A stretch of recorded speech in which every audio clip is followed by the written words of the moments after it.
दूरवर पसरलेलं ते घनदाट जंगल रात्रीच्या चंद्राच्या श्रापित उजेडात आपल्यात काही विषारी अंश दडवून बसल्याची साक्ष देत होता. उंच वृक्षवल्ल्यांनी घेरलेल्या त्या घनगर्द वनातून एका रानटी श्वापदाची विवळ बाहेर पडली. उभ्या नागड्या आकाशात वाहणाऱ्या नागमोडी वाऱ्याच्या संपर्कात येऊन तो विवळ फुटी बेकार भयाने ग्रासलेला आवाज दूर दूरपर्यंत वाहत गेला. निळभद्र आकाशात वर्तुळाकार बसून खाली भूतळाकडे पाहत होता. त्याच्या नजरेला ती वर्तुळाकार दगडांच्यात होळीसारखी लाकडं रचून पेटवलेली शेकोटी दिसत होती. तपकिरी रंगाची आग लाकडांना खात सुटली होती. आगीच्या झोतातून भगव्या रंगाच्या निखाऱ्यामय लहानसर ठिणग्या बाहेर पडत होत्या. जरा वर जात हवेत विरून जात होत्या. त्यांची क्षणार्धात हवेत सफेद राख होत होती. तीच राख हवेत उडत वर वर जात होती. शेकोटी भोवती समर्थ, कृणाल, मेनका, गबलू तिघेही बसले होते. आगीचा तांबडसर प्रकाश ह्या तिघांच्या चेहऱ्यावर पडला होता. शेकोटीच्या उष्णतेने हिवाळ्यातील गारवा जाणवत नव्हता. गबलू, मेनका दोघांच्या मागे 3 टेंट लावले होते. त्याही पुढे घनगर्द हिरव्या झाडीचं जंगल होतं. तर समर्थांच्या मागे एक 50 मीटर अंतरावर सरळ रेषेत पुढे वाहत गेलेली शंखपुष्पा नदी होती. नदीच्या काळ्या पाण्यावर चंद्राची गोलाकार प्रतिमा उमटली होती. ए मेनका, तुला कॅम्पफायर स्टोरीज ऐकायला आवडतात का? गबलूने मेनकाला विचारलं. ते काय असतं? मेनकाने न समजून म्हटलं. समर्थ, कृणाल फक्त त्या दोघांचं बोलणं ऐकत होते. त्यांच्या चेहऱ्यावर तेच ते निर्मळ मंद स्मित हास्य झळकत होतं. अगं म्हणजे 5-6 पोरं नदीकिनारी अशी शेकोटी पेटवून गोल घोळका करून बसतात आणि रात्रभर भूतांच्या गोष्टी सांगितल्या जातात. गबलू मेनकाला समजावत म्हटला. चल मग आपण पण गोष्ट सांगूयात कॅम्पफायर प्रमाणे. मेनका उत्साहित होत म्हणाली. त्यावर गबलूच्या चेहऱ्यावर हसू फुटलं. हो ठीक आहे ना. एवढं बोलून होताच अचानक गबलूचा हसरा चेहरा पडला. काय रे, काय झालं? असा चेहरा का पाडलास? मेनकाने न समजून विचारलं. त्यावर गबलू म्हटला, मला गोष्ट नाही आठवत. गबलू दात काढत हसू लागला. अरे नॉट प्रॉब्लेम. आपले समर्थ आहेत ना, समर्थांनी आजतागायत शेकडो हजारो भूत, पिशाच, हैवान, राक्षस कैद केली आहेत. त्यांच्याकडे अनुभव असेलच ना. असं म्हणतच गबलू, मेनका दोघांनाही मोठ्या आशेने समर्थांकडे पाहिलं. त्या दोघांकडे पाहून समर्थ स्मित करत हसले व होकारार्थी मान हलवत म्हटले, बरं ठीक आहे, सांगतो मी एक गोष्ट, ऐका तर. समर्थ गोष्ट सांगायला तयार झाले. गबलू, मेनका दोघांचाही उत्साह शिगेला पोहोचला. गबलूने दात काढत हसत दोन्ही हाताचे तळवे चोळले व समर्थांकडे उत्सुकतेने भरलेल्या नजरेने पाहू लागला. समर्थांनी उजव्या हातात बाजूला जमिनीवर तोडलेल्या लाकडांचा ढीग मांडलेला. तिथून एक तोडलेलं लाकूड उचललं व शेकोटीत टाकलं. तसा सुक्या लाकडाला चटचट आवाज करत आगीने खायला आपल्या गर्भात गिळायला सुरुवात केली. व इकडे समर्थांनी आपल्या भारदस्त, गंभीर, गूढ आवाजात गोष्ट सांगायला सुरुवात केली. रातकीटकांचे किरकिर व शेकोटीची ऊब व प्रकाश एक भयाचा आस्वाद चखवू लागला. नंदनराव बावनकुळे, वय 40, पेशाने ते एका मोठ्या कंपनीचे मालक, बडे आसामीच. त्यांच्या परिवारात पत्नीचा एका अपघातात आकस्मिकरित्या मृत्यू झालेला. आपलंसं म्हणायला त्यांना फक्त एकुलता एक मुलगा विनीश होता. नंदन हे जरी बडे आसामी असले तरी त्यांचा स्वभाव म्हणायला सरळ मार्गी होता. आठवड्यातून 7 दिवस न चुकता देवधर्म, उपास तपास चालू असायचं. असं समजा देवाचे सच्चे भक्तच, देवचारीच. महिन्यातून एकदा तरी गरीब गरजूंना ते मदत करत. भुकेजलेल्या मानवाची भूक ते पुण्य म्हणून भागवायचे. त्यांनी कधीही मदत मागायला आलेल्या मदतकर्त्याला खाली हात जाऊन दिलं नाही किंवा कधी अपशब्द वापरले नाहीत. उलट ते मोठ्या मनाने म्हणायचे, मनात जे काही असेल ते बिनधास्त माग. त्या गरीब माणसांचा आशीर्वाद नेहमीच त्यांच्या पाठीशी असायचा. त्यांचंच हे पुण्य फळ म्हणा की आणखी काही, पण त्यांची कंपनी भरभराट नफा कमवत होती. पैशांची कमी म्हणाल तर कधीच लाभली नव्हती. ईश्वराच्या कृपेने सर्व काही सुरळीत सुरू होतं. नंदनरावांच्या मुलाचं नाव विनीत बावनकुळे, वय 15. विनीत सध्या 9वी इयत्तेत शिकत होता. खूप हुशार मुलगा, अभ्यासात तर नेहमीच हुशार होता. त्यासहितच दरवर्षी परीक्षेत 3 नंबरमधील कोणता ना कोणता नंबर काढत असायचा. समर्थांनी एक कटाक्ष गबलू मेनकाकडे टाकलं. त्यांच्या चेहऱ्यावर गंभीर भाव होते. आगीचा प्रकाश, आजूबाजूचे आवाज त्या गंभीरतेला गडद आणून देत होते. पुढे काय झालं कृणाल? गबलू उत्सुक होत म्हटला. समर्थांनी एक मोठा श्वास आत ओढला व पुढे सांगू लागले. अशातच विनीतला मे महिन्याची सुट्टी होती. मे महिना म्हणजे सुट्ट्या आल्या. मित्रांसोबत वेगवेगळे खेळ आले. विनीत गावातल्या एका रानातल्या स्टेडियमवर क्रिकेट खेळत होता. मैदानाच्या चारही बाजूंनी रान होतं. मेच्या उन्हाच्या झळ्यांनी रानातली झाडे वाळली होती. चारही दिशेंना पसरलेलं ते रान रोगिटलेल्या रोग्यासारखं भासत होतं. रात्रीच्या अंधारात मात्र ह्या झाडांना अजूनच भयावह रूप प्राप्त होत असे. ह्या झाडांच्या काटकी फेंदरलेल्या फांद्या चेटकिनीच्या पंजाचं रूप घेत असे, तर खोड काटकी देहाचं. झाडांभोवती चमकणारे जुगनू त्या चेटकिनीच्या वकवकत्या नजरेचं काम करत. विनीतला त्याच्या टीम कॅप्टन क्षेत्ररक्षणावर दूर उभं ठेवलं होतं, परंतु बॉल काही त्याच्याकडे टोलावला गेला नव्हता. जरा वेळाने प्रतिस्पर्धी टीमची खेळ संपली तसा विनीत टीमकडे जायला निघाला. तोच न जाणे कुठून अचानक वातावरण भारलं गेलं. स्वच्छ आकाशात काळे ढग शिरले. सूर्य काळ्या ढगांआड दडला. हळूहळू हलक्याशा काळसर छटेने वातावरणात मळबमय रंग पसरू लागलं होतं. त्या काळ्या ढगांकडे पाहता विनीतच्या मनाला कसल्या तरी धोक्याची चाहूल लागली. समर्थांनी मेनका गबलू दोघांकडे पाहिलं. एक गोष्ट लक्षात ठेवा, आपल्या समवेत जर पुढे काही वाईट घडणार असेल तर मन हे धोक्याची घडी ओळखून देतं. जर कधीही मनाला अशी बिकट परिस्थिती जाणवली तर ती वाट बदलावी, तो निर्णय बदलावा. कारण मानवी चेतना संस्था ह्या कधीच भासात्मक धोका ओळखत नाहीत. त्यात सत्याचा अंश असतो, मागे काहीतरी कारण असतं. समर्थांच्या वाक्यावर मेनका गबलू दोघांनी फक्त होकारार्थी मान हलवली. समर्थ गोष्ट पुढे सांगू लागले. विनीत जिथे उभा होता त्याच्या मागे सुकलेल्या झाडझुडपांनी वेढलेली जागा होती. त्या झाडांच्या उंच राक्षसी कायांनी अंधार पाडला होता. आजूबाजूला झाडांव्यतिरिक्त काहीही नव्हतं. विनीत जागेवरच उभा होता. त्याचे मित्र व प्रतिस्पर्धी टीम त्याच्यापासून दूर उभे होते. तेवढ्यात त्याच्या कानांवर तो चिरकस खर्जातला आवाज आला. विनीतची पावले जागेवर गोठली, थांबली. विनीतच्या बाळमनात त्या आवाजाकरिता एक जिज्ञासा, उत्सुकता निर्माण झाली. कसला आवाज आहे हा? तो स्वतःशीच म्हटला. तोच पुन्हा तो आवाज आला. जमिनीवरचा पालापाचोळा पायांनी तुडवावा असा. सर सर सर चर चर. डाव्या अशुभ बाजूने तो आवाज येत होता. झाडांच्या उभ्या जंजाळातून तो आवाज येत होता. झाडांच्या गर्दीत आत काहीतरी घडत होतं, अभद्र, आघोरी असं. विनीतने त्या आवाजाचा पाठलाग केला.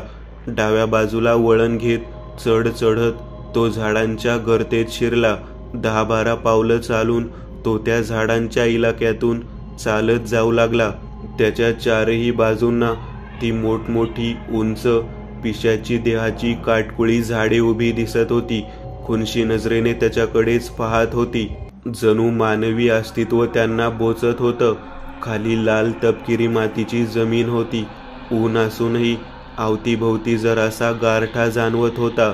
मध्ये कुठून तरी पांढरं धुकं येऊ लागलं. मोठमोठाल्या स्तब्ध उभ्या झाडांची काळीशार सावली अंगावर झडप घातल्यासारखी अंगावर पडते की काय असं वाटत होतं.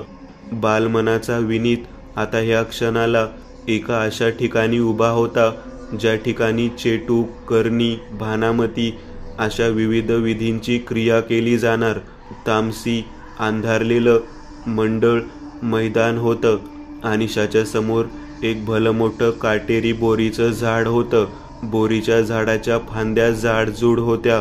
वाकड्या तिकड्या अवस्थेत वेताळासारख्या खाली तोंड वर पाय अशा अवस्थेत लोंबत होत्या. त्या काटेरी झुडपांच्या फांद्यांना लाल पिवळ्या दोऱ्यांनी काचेच्या बाटल्या बांधल्या अटकवल्या होत्या आणि त्या बाटल्यांमध्ये काळे केस, कुठे गोल घडी करून टाकलेले फोटो कोंबून ठेवले होते. झाडाची सुकलेली पाने तुटून खाली जमिनीवर मेलेली चित्ते जळून गेलेल्या काळ्या कोळशासारखी खच होऊन पडली होती. त्यांचा पालापाचोळा अवतीभोवती मृत शवांच्या कबरीसारखा साचला होता. झाडाच्या खाली काही अघोरी जादू टोण्याचे ते विचित्र भयकारक दृश्य दिसून येत होतं.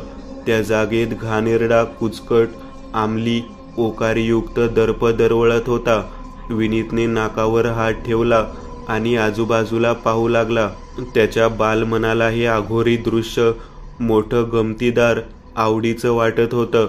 एक काळ्या रंगाचा पाशाणी 2 फूट उंच असा चौकोनी आकाराचा बोरीला टेकवून उभा करून ठेवला होता. त्या पाषाणावर लाल पिवळा बुक्का ओतला होता. सफेद चुन्याने वटारलेले डोळे चित्तारले होते. त्या चित्तारलेल्या डोळ्यांमध्ये काळे ठिपके वठवले होते.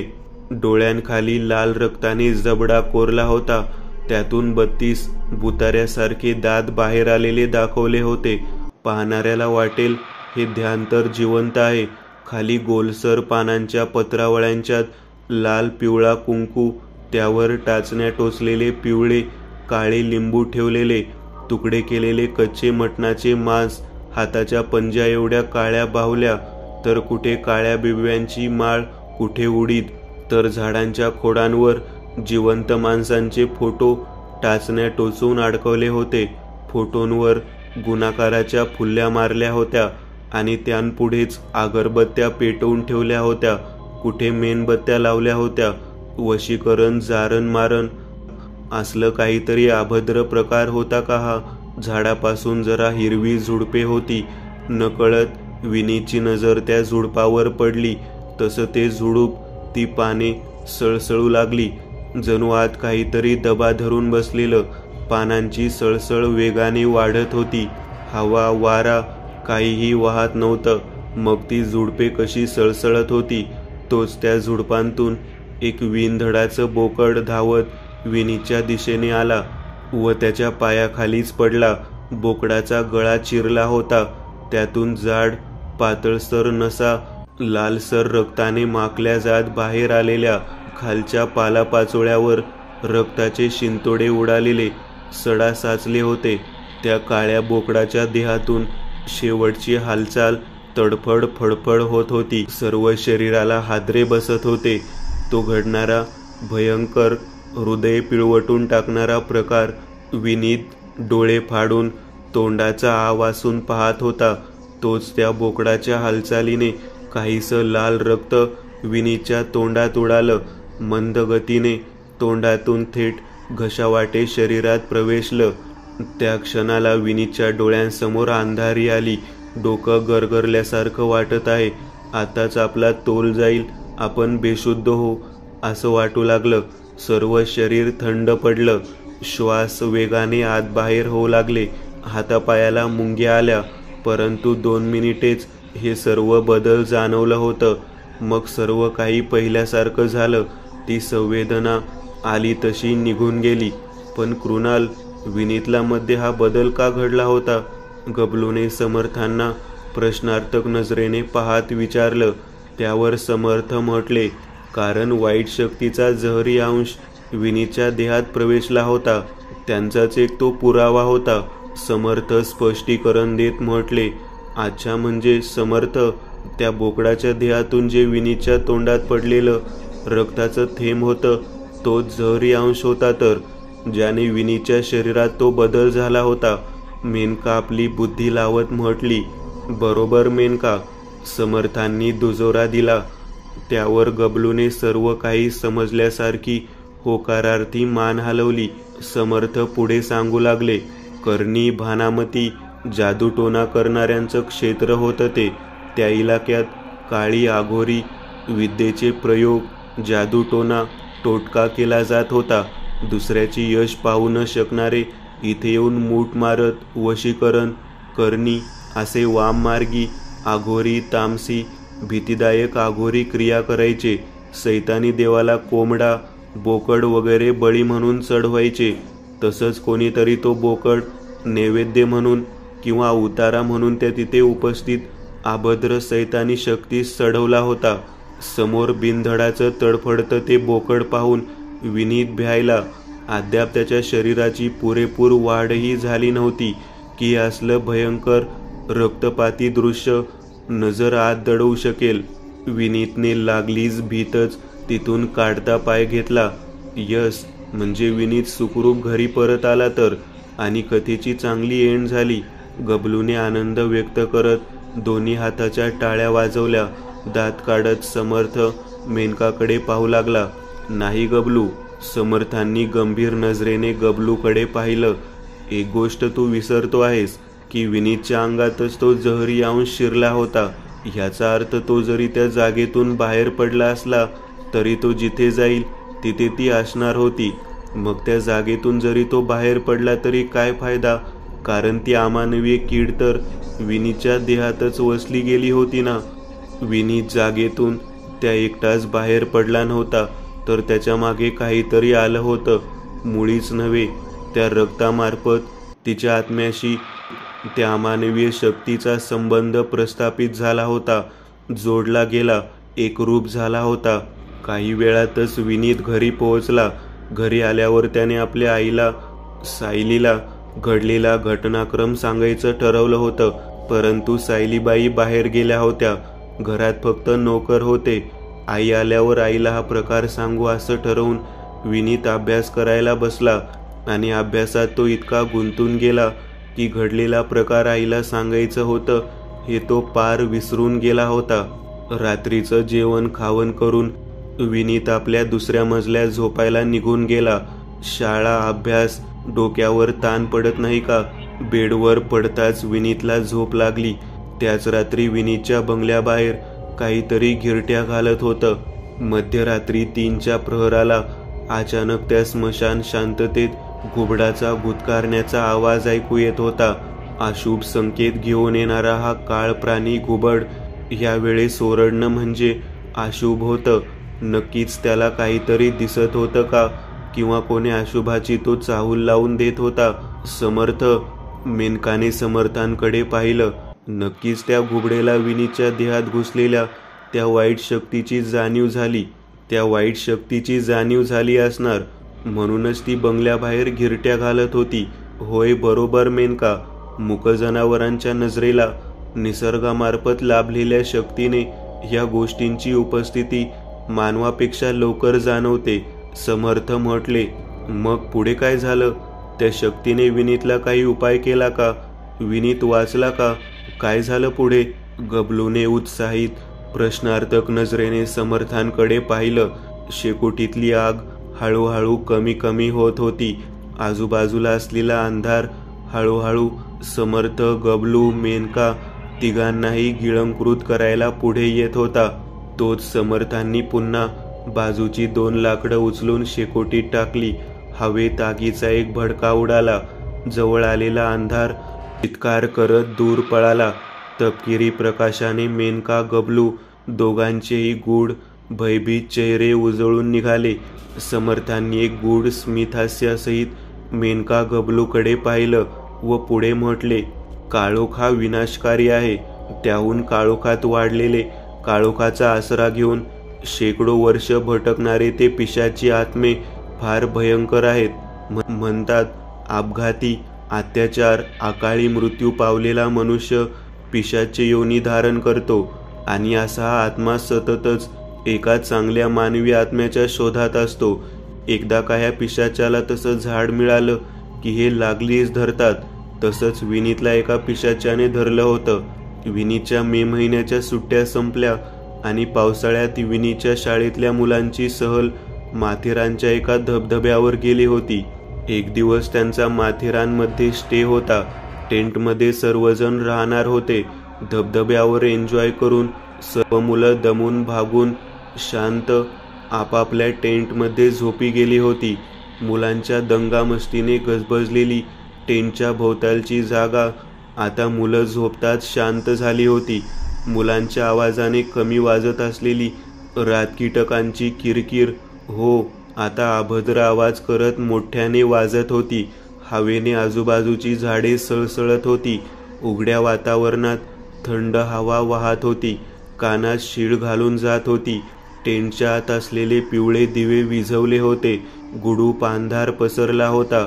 मुलं मुली व शिक्षक सर्व मुलं झोपेच्या अधीन झाली होती. माथेरानच्या घाटातून वेड्यावाकड्या रस्त्यावरून नागमोडी वळण घेत अहोरात्र वाहनांच्या पिवळ्या हेडलाईट फिरत जाताना दिसत होती. रात्रीचे 12 झाले होते. अचानक एका टेंटमधील लाईट लावली गेली. काय झालं रे, कशाला उठलास? टेंटमधून मुलांची कुजबूज ऐकू येत होती. लघवीला जायचं होतं. आतून विनीतचा आवाज आला. त्या टेंटमध्ये नक्कीच विनीत सुद्धा होता.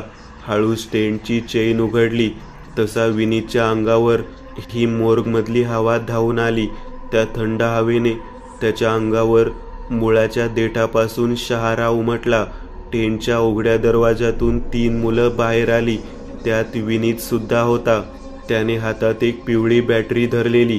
पिवळ्या बॅटरीच्या प्रकाशाने काळा अंधारी आकार उजळून निघत होता. पाऊस थांबलं होतं. आजूबाजूला मंद पांढरट धुके वाहत होते. अंगाला थंडी झोंबत होती. विनीत आपल्या 2-4 मित्रांसोबत टेंटपासून जरा दूर झुडपात आला. आता समोर झाडझुडपांची उभी मृत बाजू होती.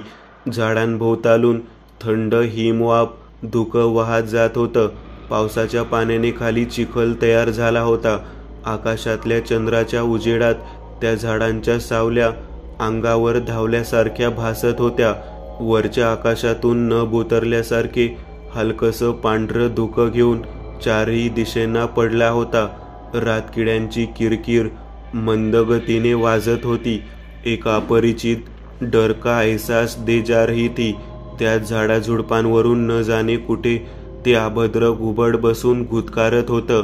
कमरे इतक्या झुडपात न जाणे कसली सळसळ ऐकू येत होती कुणास ठाऊक. विनीत जरा दूर आपलं नित्यकर्म आटोपत होता. त्याचे मित्र तोपर्यंत त्याला न सांगता पुन्हा टेंटपाशी निघून आले होते. टेंट बाहेर उभं राहून वाट पाहू लागले होते. फ्रेश होताच विनीतने जीन्सची चेन लावली. बरोबर आणलेल्या सॅनिटायझरने त्याने हात स्वच्छ केले व मित्रांकडे जायला निघणार तोच विनीत अवतीभोवती पसरलेल्या धुक्याच्या पातळसर रेशमी पडद्याला चिरत तो संमोहित करणारा मधाळ गोड स्वरातला आवाज आला. विनीतची पावले जागीच थांबली. त्याने वळून मागे पाहिलं. पुढे पांढऱ्या धुक्याच्या वलयातून निलगिरीच्या झाडांची ती तमाम गर्दी उभी होती. जिकडे पाहावं तिकडे निलगिरीची ती पांढऱ्या खोडांची भूतासारखी बुटकी झाडे उभी होती. आणि तिथूनच तो आवाज आला होता ना. कोण आहे? विनीतने आवाज दिला. त्या अंधाऱ्या स्मशान शांततेत आवाज घुमला. एक क्षण विनीतच्या अंगावर सरकन काटा उभा राहिला. दिलेल्या आवाजास प्रतिउत्तर आलं नाही हे पाहून विनीत पुन्हा माघारी वळला. विनीतच्या कानात ते अभद्र हिडीस हसू आणि ती हाक कानांतून थेट काजळास भिडली.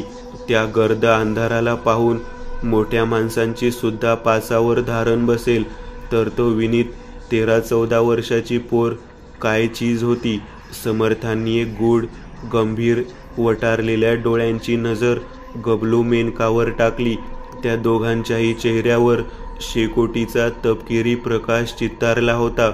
ज्या प्रकाशाने त्यांचा चेहरा भय भेसूरपणे उजळून निघाला होता. कोण आहे? विनीतचा थरथरता आवाज. मी. घोगरा खर्जातला आवाज. त्या आवाजात गुरमी होती, अहंकार होता. मी कोण? विनीतने थरथरत्या आवाजात विचारत म्हटलं. पाहायचं मला. त्याने आमंत्रण मागलं होतं. त्या वाक्यावर विनीत काहीही बोलला नाही. त्याच्या बालमनाला सुद्धा त्या धोक्याची चाहूल लागली होती. हो म्हणालो, आणि काही वेगळंच समोर आलं तर?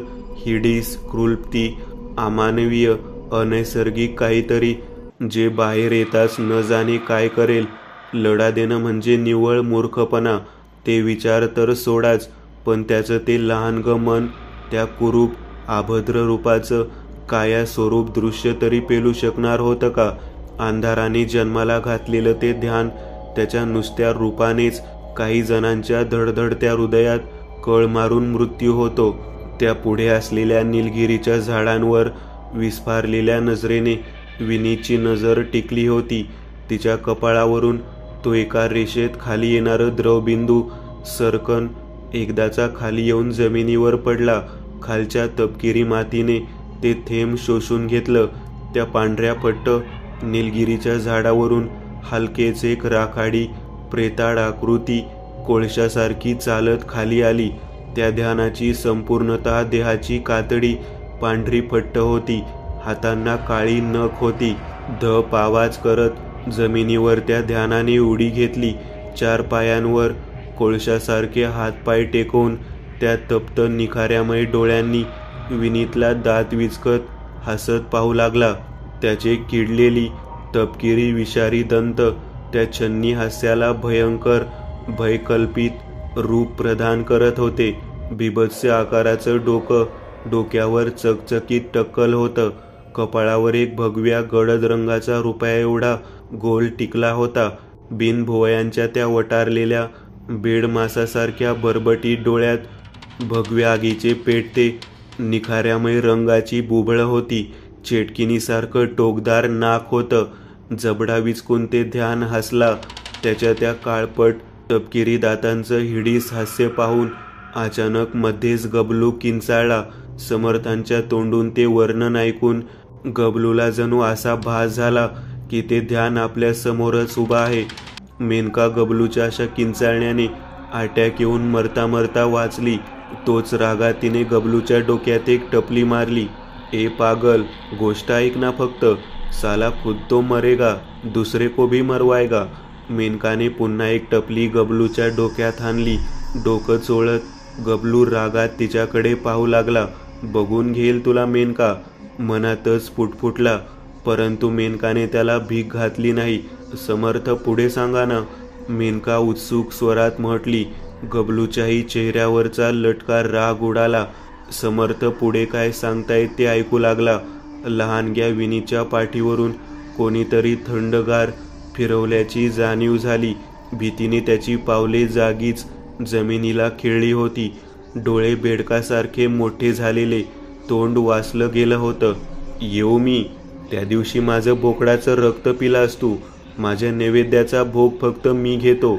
मला दुसऱ्यांना वाटलेलं आवडत नाही, पण तू माझं नैवेद्य, माझं भक्ष्य चाकलंस. बोकड हा शब्द ऐकून एका क्षणात विनीच्या डोळ्यांसमोर काही दिवसांअगोदरची ती घटना फ्लॅश होत दिसली.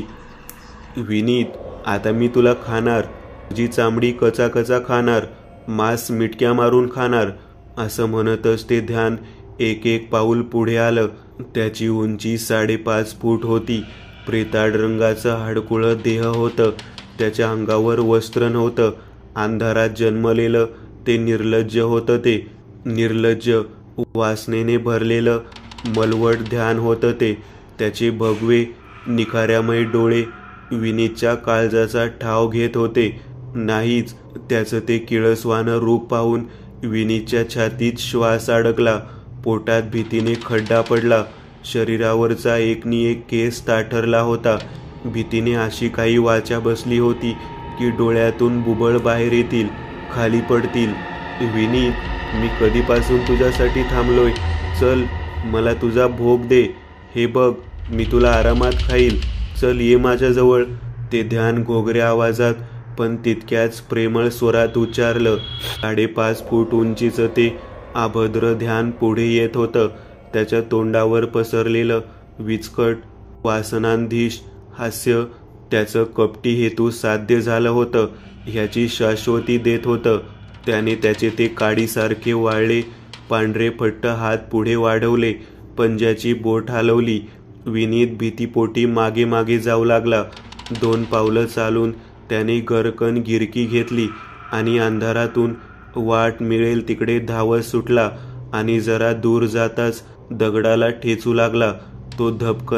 दगडाला ठेच लागून तो धपकन खाली जमिनीवर पालापाचोळ्यात पडला.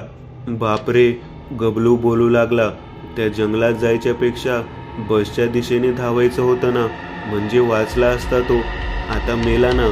गबलूचा चेहरा निराश झाला, खाली पडला. गबलूच्या वाक्यावर समर्थ नाही नाही मान हलवत हसले. नाही, मी असताना त्याच्या केसाला धक्का कसा लागेल? म्हणजे गबलूचा चेहरा खुलला, त्यावरची निराशेची धूळ उडाली. आनंद पसरला.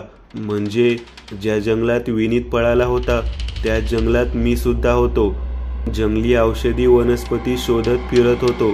समर्थांच्या मी सुद्धा होतो ह्या वाक्यावर मेनका गबलू दोघांनी एकमेकांकडे पाहिलं. हलकेच त्या दोघांच्याही चेहऱ्यावर हसू फुटलं व दोघेही एकदाच म्हटले, म्हणजे समर्थ इन ॲक्शन मोड सुरू. मेनका गबलू दोघांच्या वाक्यावर समर्थ हो अशी मान हलवत मंद स्मित करत हसले व पुढचा सीन सुरू झाला. विनीत खाली जमिनीवर पडला होता. त्याची विस्फारलेली भयाने भरलेली नजर समोर पाहत होती. त्याच्या नजरेसमोर ते ध्यान उभं होतं. नाही नाही ध्यानजी, नाही नाही ध्यान नाही. मृत्यू उभा होता, दात विचकत, दोन्ही हात समोर करत. ज्या हातांना खुराची धारधार नख होती ते ध्यान मरकट चाळे करत विनीतला भीती दाखवत जवळजवळ येत होतं. आणि तेवढ्यातच विनीतच्या मागे एक उंचपुरी तटस्थ बांध्याची 5 फूट उंचीची सावली येऊन उभी राहिली. अंगात भगव्या रंगाचा फुलबाह्यांचा कुर्ता, खाली सफेद पॅन्ट होती. दोन्ही हातात 2 रुद्राक्ष कडे घातले होते. ज्या रुद्राक्ष कड्यांचा हात हळूच समोर धरला गेला, ज्या रुद्राक्ष कड्यांतून तपकिरी भगवा जर्द स्वच्छ लखलखता दैवी प्रकाश बाहेर पडला व एक मानवी भारदस्त स्वरातला करडा आज्ञाधारकी आवाज आला, मागे हो नराधम. त्या आवाजात कमालीची जरब होती. राकीट स्वरातला हुकुमी आवाज होता तो. त्या आवाजात विनीतला एक पाठीराख्याची भावना जाणवली, एक सुखरूप सुरक्षितेची ऊब जाणवली. आणि तो आवाज विनीतच्या मागून आला होता व विनीतच्या मागेच आपले समर्थ कृणाल उभे होते. लहान मुलांना एकटे पाहून घाबरवतो काय रे, नीच पापी आत्म्या. समर्थांच्या मुखातून पुन्हा तोच करडा आवाज आला. विनीतने गरकन वळून मागे पाहिलं तसं त्याला समर्थ दिसले. 5 फूट उंच, अंगात भगवा कुर्ता, खाली सफेद पॅन्ट, पायात कोल्हापुरी चपला, पिळदार शरीरयष्टी, डोक्यावरच्या केसांचा उजव्या बाजूला भांग पाडलेला. समर्थांनी विनीतकडे पाहून मंद स्मित केलं व त्याला आधार देत उठवलं. समर्थांच्या हातातला रुद्राक्ष कड्यांमधून लखलखती, धगधगती, चमकिली धुळीकणांची प्रकाश किरणे बाहेर पडत होती. ज्या दैवी प्रकाशाच्या किरणांना ते पिशाची अभद्र ध्यान भ्यायलं होतं. तू कशाला आला आहेस इथं? ते ध्यान कापऱ्या स्वरात उच्चारलं. झटकन 2 पावलं मागं सरकलं. भगवंताचा वारसा जपणारे आम्ही समर्थ वंशज आहोत. तुझ्यासारख्या पापी अमानवीय शक्तीपासून मानवांची रक्षा करणं हाच आमचा ध्येय आहे. समर्थ करड्या भारदस्त आवाजात उच्चारले. नाही समर्था, हा पोर माझा भक्ष आहे. मी ह्याला माझ्यासोबत घेऊन जाणार. ह्याच्या मांसावर माझं नाव लिहिलं आहे. ते ध्यान गरजलं. 2 पावलं पुढे टाकत त्याने आपले हात विनीतच्या दिशेने वाढवले. तोच समर्थांनी दैवी रुद्राक्षाची उजवी उजळलेली मूठ जमिनीवर जोरात आपटली. उजव्या हाताच्या मुठीचा स्पर्श जसं जमिनीला झाला, रुद्राक्ष कड्यांतून शक्तिसाठा बाहेर पडला.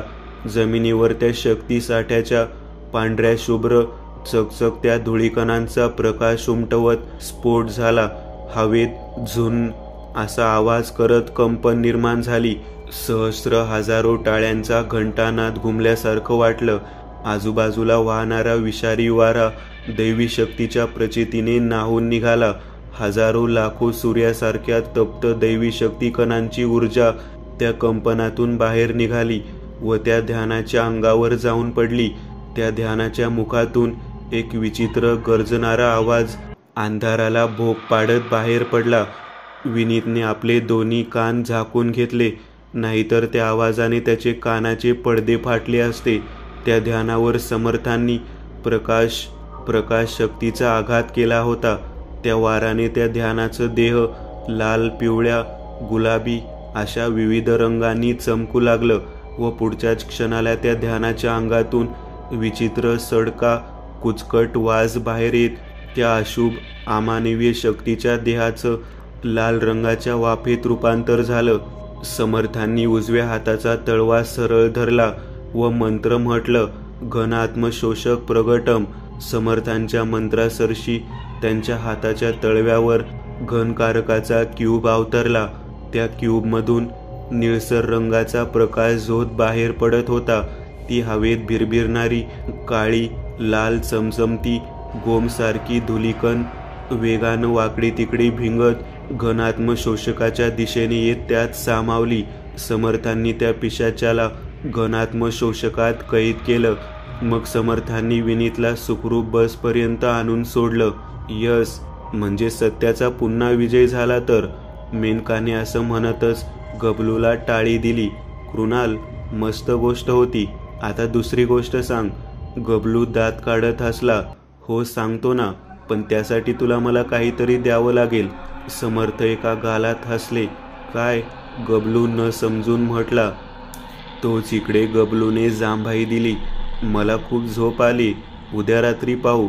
गबलू असं म्हणतच त्याच्या बारीकशा तुरुतुरू पावलांनी धावत जात टेंटमध्ये घुसला.